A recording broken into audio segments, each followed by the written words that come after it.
Hello hello, Aniyankutty ഉണ്ടോ? Wrong number.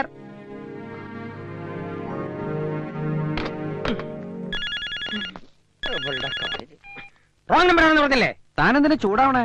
ഓ, അനിയൻകുട്ടിയായിരുന്നോ? എന്റെ പൊന്ന് അനിയൻകുട്ടി, ആ പെണ്ണ് എനിക്ക് സ്വൈരം തരുന്നില്ല. 24 മണിക്കൂറിനുള്ളിൽ 240 തവണ ഫോൺ ചെയ്യും. അവളും അടുത്ത് പിന്മാറിയില്ലല്ലേ? എവിടെ? ആ, നിന്റെ ഡാഡി വിളിച്ചിരുന്നു. ഞാൻ നിന്റെ ഈ ലവിന്റെ കാര്യം പറഞ്ഞു. നിന്റെ ഡാഡി സമ്മതിച്ചു. ഉടനെ അവര് വരാന്ന്. എന്ത് കാര്യത്തിന്? അവര് വരുമ്പോഴേക്കും പെണ്ണ് വല്ലോന്റെ ഭാര്യയെ കഴിഞ്ഞിരിക്കും. നീ ആ കല്യാണം ഇതുവരെ മുടക്കിയില്ലേ? മുടക്കാൻ വെച്ച പാരം ഉറപ്പിൽ കലാശിച്ചു. ഉടനെ എന്തെങ്കിലും ചെയ്തില്ലെങ്കിൽ പപ്പി എനിക്ക് നഷ്ടപ്പെടും. അവൾ ഇതുവരെ അവനെ തിരിച്ചറിഞ്ഞിട്ടില്ലല്ലോ? ഇല്ല. എങ്കിലൊരു കാര്യം ചെയ്, നീയാണ് ഫോൺ ചെയ്യാറുള്ള അനിയൻകുട്ടി എന്നും പറഞ്ഞ് ഒന്ന് നേരിൽ കാണും. സംഗതി പൊളിഞ്ഞ പിന്നെ രണ്ടാലൊന്നും ആലോചിക്കണ്ട. എന്ത് കഠിന പ്രവൃത്തി ചെയ്തിട്ടാണേലും രണ്ടിനെയും തമ്മിൽ പിരിക്കണം. ചെയ്യായിരുന്നു. പക്ഷെ കൊച്ചൂർപ്പിനെ ഓർക്കുമ്പം അതിനേക്കാൾ ഏറെയല്ലേ നിനക്ക് നിന്റെ പപ്പിയോടുള്ള സ്നേഹം. ആ സ്നേഹത്തിന് മുന്നിൽ നീ കാണിക്കുന്നത് എന്തും ദൈവം പോലും ക്ഷമിക്കും.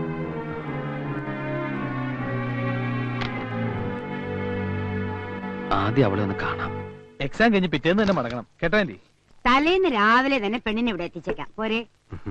വീട്ടിലൊന്ന് പോയി വന്നാ പിന്നെ തിരിച്ചു പോകാൻ വലിയ മടിയാ എനിക്ക്. ജോലി കളയാനും പറ്റത്തില്ലല്ലോ. ആന്റി, ഈ ഡ്രസ് ഇടാല്ലേ? നിന്റെ ഇഷ്ടം മോളെ. ഇന്നിവക്ക് എന്തു പറ്റി? അല്ലെങ്കിൽ ബാംഗ്ലൂർക്ക് പോണ കാര്യം പറയുമ്പോ എന്നെ കെട്ടിപ്പിടിച്ച് കരയുന്ന പെണ്ണാ. ഈ എക്സാം കൂടി കഴിഞ്ഞാ പിന്നെ അങ്ങോട്ട് പോകണ്ടല്ലോ എന്ന് കരുതിയിട്ടായിരിക്കും. ഏയ്, കല്യാണം ഉറപ്പിച്ചെന്റെ സന്തോഷായിരിക്കും. അവൾക്ക് കല്യാണക്കാര്യത്തിന് താല്പര്യമില്ലായിരുന്നു, നിർബന്ധിച്ച് സമ്മതിപ്പിച്ചു. നോക്കിട്ട് വരാം.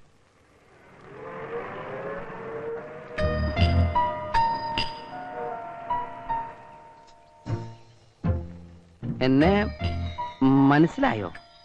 ഇല്ല ഇതിനു മുമ്പ് കണ്ടിട്ടില്ലല്ലോ? ഇല്ല, നല്ല ഓർമ്മ കിട്ടുന്നില്ല. എങ്കിൽ ഇനി കൂടുതൽ ആലോചിക്കണ്ട. നമ്മൾ തമ്മിൽ ആദ്യമായിട്ടാ കാണണേ. ആരാന്ന് പറഞ്ഞില്ല. ഞാൻ ഇവിടുത്തെ പത്മജയുടെ ഫ്രണ്ടാ. നാട്ടിൽ വന്നപ്പോ ഒന്ന് കാണണോന്ന് കരുതി. വിളിക്കാം, വരൂ. മോളെ പത്മജേ. പിന്നെ ഒരു കാര്യം, കല്യാണ സാരി ഞാൻ ബാംഗ്ലൂരിൽ നിന്ന് എടുത്തോളാം. അതെന്റെ പ്രസന്റ് ആയിക്കോട്ടെ. Accident aunty. സംസാരിച്ച് നിന്നാലേ സമയം പോണതറിയില്ല. ആരത്? വണ്ടി എടുത്തോ, വിട്ടോടാ.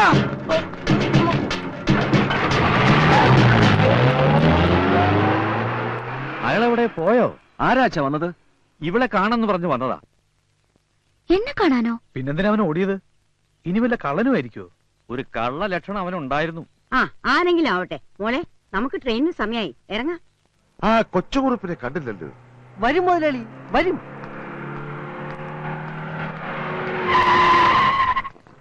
സാർ കാശ്. ഓ, ടെൻഷൻ കൊണ്ട് മറന്നാ.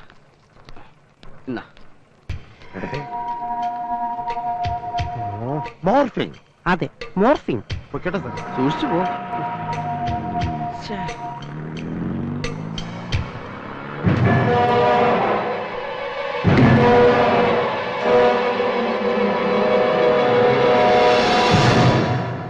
അവന്റെ മുഖം മൂടി വലിച്ച് കീറുപോയില്ലേ? അവിടെ എന്നോടാണോ?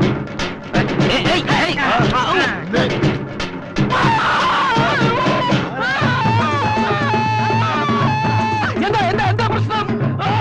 നിന്റെ ഈ മുഖം കൂടി കടിച്ചു കീറുക. അയ്യോ, ആളത്തിനെ പിടിച്ചേക്കണേ.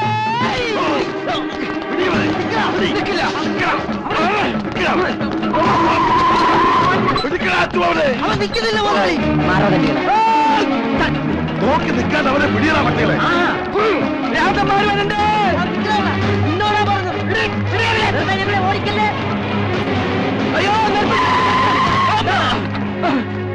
ചവന്തീനി അയാളെന്നെ കടിച്ചീറാൻ വന്നു.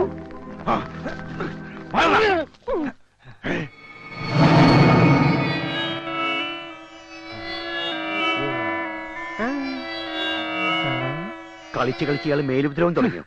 നീ വണ്ടി കയറ്, ഇറങ്ങി കാര്യം മുടക്കണ്ട. എങ്ങട്? കല്യാണ ഡ്രസ് എടുക്കാൻ.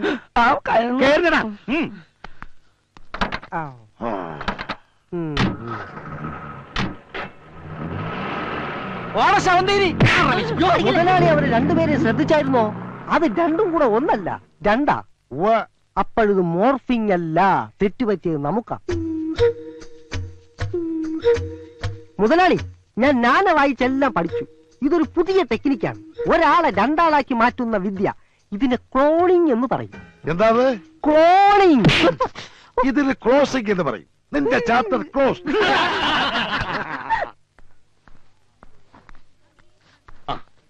ഇത് കൊള്ളാം. ഇതൊരു ജോഡി എനിക്കെടുത്താലോ? കല്യാണത്തിന്റെ അന്ന് ചെത്താം. ചെത്താൻ പറ്റിയ പ്രായം. പാടത്ത് കോലം വെച്ച പോലെ ഉണ്ടാവും. എന്റെ മനുഷ്യ, ഇത് പിള്ളേർക്കുള്ള ഡ്രസ്സാ. നിനക്കിത് ഇഷ്ടപ്പെട്ടോ? നോക്കിയേ.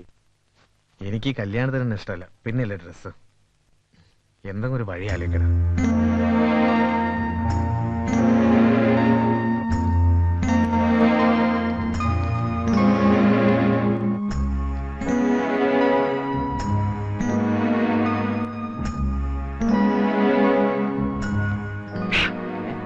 എന്താടാ? അച്ഛനല്ല നീ ഒന്നും എടുക്കുന്നില്ലേ? അത് ഞാൻ എന്താടാ?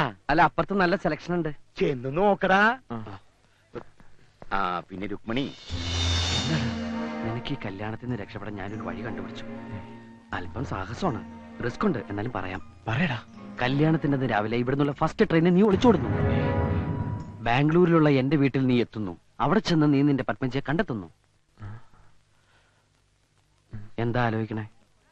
നിന്റെ അച്ഛൻ്റെ അമ്മയുടെയും കാര്യം ഓർത്തിട്ടാണോ? അവരെങ്ങനെയെങ്കിലും പിന്നീട് പറഞ്ഞ് ആശ്വസിപ്പിക്കാം. പക്ഷേ പുതിയൊരു ജീവിതവും സ്വപ്നം കണ്ട് മണ്ഡപത്തിലേക്ക് അണിഞ്ഞൊരുങ്ങി വരുന്ന ആ പെണ്ണിനോട് ഞാൻ ചെയ്യുന്ന ഏറ്റവും വലിയ ക്രൂരതയല്ലട ഈ ഒളിച്ചോട്ടം. ഞാനൊന്ന് പറഞ്ഞോട്ടെ ഇഷ്ട. പെണ്ണ് മണ്ഡപത്തിലെത്തും. നിന്നെ കാണാതെ അവിടെ ഒരു സ്ഫോടനം ഉണ്ടാകുകയും ചെയ്യും. അപ്പോഴാണ് എന്റെ എൻട്രി. നിനക്ക് വേണ്ടി ഞാനൊരു ത്യാഗം ചെയ്യും. ഞാൻ അവളെ കിട്ടും. നിന്നെക്കാളും ഒട്ടും മോശമല്ലാത്ത എന്നെ സ്വീകരിക്കാൻ അവളുടെ ബന്ധുക്കൾ തയ്യാറാകും. അപ്പൊ നിന്റെ പപ്പി? പപ്പി കുപ്പിയാ. ഇന്നലെ കണ്ട പപ്പിയേക്കാൾ എനിക്ക് വലുത് നീയാടാ. എല്ലാം നിനക്ക് വേണ്ടിയാ. നിന്നോടുള്ള ആത്മാർത്ഥ കാരണ, സ്നേഹം കാരണ. ഇതിനൊക്കെ പകരം ഞാൻ എന്താടാ ചെയ്യാ? നിന്നെ പോലെ ഒരു കൂട്ടുകാരനെ കിട്ടിയതാ എന്റെ ഏറ്റവും വലിയ ഭാഗ്യം. അത് നിനക്ക് എപ്പോഴെങ്കിലും ബോധ്യാവും. അല്ല, അത് നിനക്ക് ഇപ്പോഴെങ്കിലും ബോധ്യമായല്ലോന്ന്. ഇതെങ്ങനെയുണ്ട്? അയ്യോ, എന്ത് തമാശയാ നടന്ന ഇത്ര സന്തോഷിക്കാൻ? ഞാൻ ഇവനൊരു ടേണിംഗ് പോയിന്റ് പറഞ്ഞു കൊടുത്തു. ഇവൻ ചിരിച്ചിരിച്ച് ടേണിംഗ് പോയിന്റ് ഒക്കെ അവിടെ നിൽക്കട്ടെ. ഇതൊന്ന് നോക്കിയേ. കല്യാണ ഷർട്ടിനുള്ള തുണിയാ. നീ നോക്കിക്കേ. ഇഷ്ടപ്പെട്ടോ? മുറിക്കാനാ? നിനക്ക് ഇഷ്ടപ്പെട്ടോടാ? എത്രയാ നിന്റെ അളവ്? എത്രയാ? 2.5 മീറ്റർ ഫുൾ കൈ. നീ എന്തിനാ എല്ലാ കാര്യം അവനോട് ചോദിക്കണേ? കെട്ടാൻ പോണതവനാണോ? അച്ഛനെല്ലാം അറിഞ്ഞു തോന്നണേ. പട്ടി അത് നമുക്കെല്ലാം അറിയൂ. ഹലോ, ആ ഇന്ന് തന്നെ അയച്ചേക്കണം. ആ നാളെ എങ്കിലും കിട്ടണം. ഓണമൊക്കെ കഴിഞ്ഞ് റിങ് ചെയ്താ ഒരിക്കലും എടുക്കാത്ത നമ്പറായിട്ട് ഒരുത്തം പന്നുണ്ട്. വെറുതെ സമയം എടുക്കാൻ. ഒന്ന് വിളിച്ചോട്ടെ. അയാളൊന്ന് ഇറങ്ങിക്കോട്ടെ. 4850. അതെ, പഴയ നമ്പർ തന്നെയല്ലേ, അത് കിട്ടൂല. കരിനാക്കെടുത്ത് വളയ്ക്കാതെ. ഇതെന്താ നേർച്ചയാണ്? കൽക്കട്ടയ്ക്ക് ഒന്ന് വിളിക്കണല്ലോ. അതെ, ഒരു പ്രാവശ്യത്തെ കൂടുതൽ ട്രൈ ചെയ്ത് തന്നെ മെനക്കെടുത്തരുത്.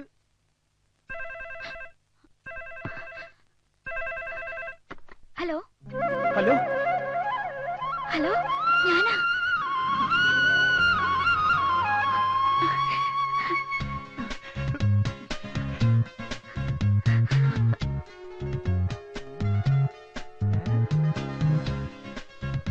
ഇത്രയും കാലം ഫോൺ കിട്ടാനിട്ടായിരുന്നു. കിട്ടിയപ്പോ ഒന്നും മിണ്ടുന്നില്ല. എന്താ ഇത്? ഹലോ, എന്താ എന്നെ പിന്നെ വിളിക്കാഞ്ഞത്? വിളിക്കണുണ്ടായിരുന്നു. കിട്ടണ മുഴുവൻ റോങ് നമ്പറാ. ഞാനിപ്പോ നാട്ടിൽ ഈ ഫോൺ ഒന്ന് കിട്ടാൻ വേണ്ടി ദിവസം പ്രാർത്ഥിക്കുന്നുണ്ടായിരുന്നു. ഞാനും. ദൈവം നമ്മുടെ കൂടെ ഉണ്ട്. അതുകൊണ്ടാണല്ലോ ഇപ്പോഴെങ്കിലും ഒന്ന് കിട്ടിയത്. ഞാൻ വലിയ ടെൻഷനിലായിരുന്നു. അതിനേക്കാൾ വലിയ ടെൻഷനില്ല ഞാൻ. എന്റെ കല്യാണം നിശ്ചയിച്ചിരിക്കുക. എന്നെ കൊണ്ടുപോവോ? ഞാൻ വിളിച്ചാ വരുമോ? എവിടെ വേണേലും വരാം. എന്നാ ഞാൻ ബാംഗ്ലൂർക്ക് വരട്ടെ? അത് വേണ്ട, ഞാൻ ഇന്ന് നാട്ടിൽ പോവാ. എന്നാ ഞാൻ വീട്ടിലേക്ക് വരാം. വീട് എവിടാന്ന് പറഞ്ഞാ മതി. വേണ്ട, എന്റെ അമ്മമാര് ഭയങ്കര പ്രശ്നക്കാരാ. അനിയൻകുട്ടി പറ, ഞാൻ എവിടെ വരണ്ടേ? എന്റെ വീട്ടിൽ നിന്ന് കൊറേ ദൂരമുണ്ട് ഒരുവാതിൽ കോട്ടയ്ക്ക്. സാരില്ല, ഞാൻ എങ്ങനെയെങ്കിലും എത്താം. എപ്പോഴാ വരണ്ടേ? 27-ാം തീയതി രാവിലെ 8 മണിക്ക് വന്നാ മതി. 27-ാം തീയതിയോ? എന്താ ഒന്നും പറയാത്തത്? ഞാൻ കാത്തു നിൽക്കും. അനിയൻകുട്ടി, വീട്ടുകാർക്ക് മുഴുവൻ അപമാനം വരുത്തി വെച്ചിട്ടാ ഞാൻ ഓടിപ്പോരുന്നത്. വരാതിരിക്കോ?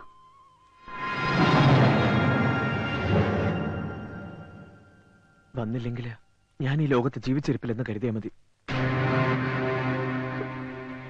എങ്കിൽ അടുത്ത ട്രെയിനിന് ഞാൻ തലവെക്കും. അങ്ങനെയൊന്നും ഉണ്ടാവില്ല. പറഞ്ഞ സമയത്ത് തന്നെ ഞാൻ എത്തിയിരിക്കും, തീർച്ച. ഞാൻ ബുക്ക് സ്റ്റാളിന്റെ മുന്നിൽ കാത്തു നിൽക്കും. എന്നാ ഞാൻ വെച്ചേക്കട്ടെ.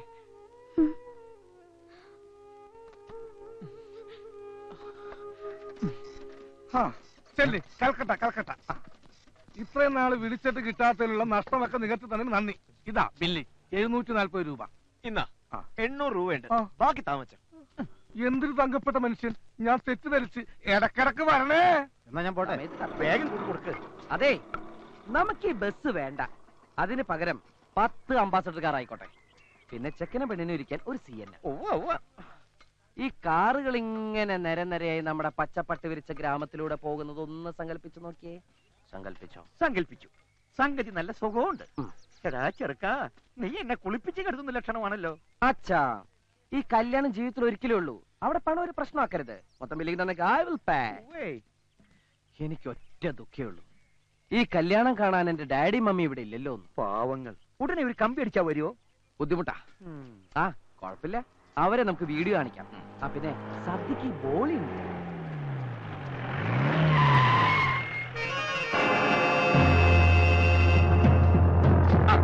എത്തിയല്ലോ കാലാൽപ്പട.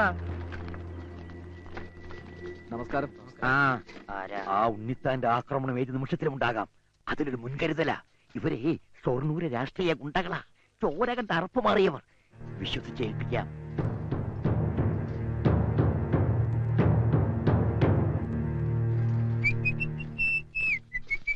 നീ ഇതെവിടെയായിരുന്നു?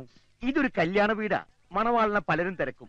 എനിക്ക് പകരല്ല ചെവിൻ ഇവിടെ നിർത്തിയത്. എന്നാ ഒരു കാര്യം ചെയ്യാം, നാളെ നിനക്ക് പകരം ഇവനെ കൊണ്ട് കെട്ടിച്ചേക്കാം. അല്ല നീ സത്യം പറഞ്ഞോടാ? ഇങ്ങൊന്നേ. എന്താടാ? ഒന്നും അറിഞ്ഞിട്ടില്ല, നീ ആയിട്ട് അറിയിക്കാതിരുന്നാ മതി. പിന്നെ എന്തിനാ എപ്പോഴെപ്പോഴും കൊള്ളിച്ചു പറയുന്നത്? എടാ, അത് നമ്മുടെ മനസ്സിൽ കള്ളത്തരമുള്ളോണ്ട് തോന്നണല്ലേ. ആട്ടെ, നീ ഇതുവരെ എവിടെയായിരുന്നു? എടാ, ഒരു ട്വിസ്റ്റ് ഉണ്ടേ. എന്താ ടിക്കറ്റ് കിട്ടിയില്ലേ? ഒന്നല്ല, 2 എണ്ണം. ഓക്കെ, എന്തിനിപ്പോ 2 എണ്ണം? ഞാൻ ഒറ്റക്കല്ലല്ലോ പോന്നത്, അവളും ഇല്ലേ? ഏതാ അവള്? മേരി മൊഹബത്ത്, ബാംഗ്ലൂർ ലड़की.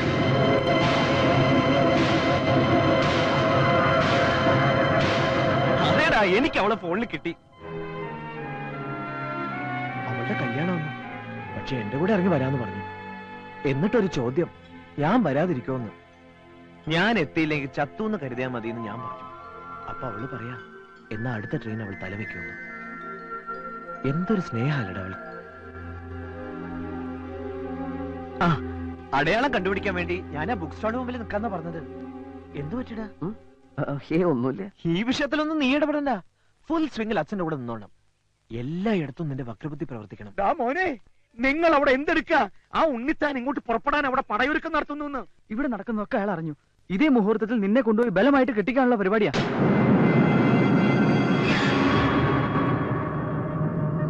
എങ്ങനെയെങ്കിലും അത് തടയണം. എന്തായാലും ഈ മുറ്റത്തൊരു ചോരപ്പുഴ ഒഴുക്കണ്ട. അതിനു മുമ്പ് ശത്രുപാളയത്തിൽ നമ്മുടെ രാഷ്ട്രീയ പടയെത്തട്ടെ. എടോ, ആ ഉണ്ണിത്താനടക്കം എല്ലാവരും ഇന്ന് തന്നെ ആസ്പത്രിയിൽ എത്തിയിരിക്കണം. ചുരുങ്ങിയിട്ട് 1 മാസം കഴിഞ്ഞിട്ട് അവർ ഇറങ്ങാവൂ. നിക്ക, വെട്ടും കൊലയും ബുദ്ധിയല്ല. ഈ കാരണം കൊണ്ട് നാളെ നിങ്ങൾ എല്ലാവരും ജയിലിൽ കിടന്ന് അഴിയണേണ്ടി വരും. ഇത് എനിക്ക് വിട്ടാ, ഞാൻ സോൾവ് ചെയ്തോളാം. ഒറ്റയ്ക്ക് എന്നും ഞാൻ ഒറ്റയ്ക്കല്ലുള്ളൂ, അത് മതി. മോനെ, നല്ല സൈസൊത്ത 10-20 അവിടെ കാണും. അവര് നിന്നെ നിരത്തും. കപ്പല് മറിക്കാൻ കൊഞ്ചുപൊടി മതിയെന്നല്ലേ കണക്ക്. അവരെ നേരിടാൻ എനിക്ക് ബുദ്ധിമതി, ശക്തി വേണ്ട.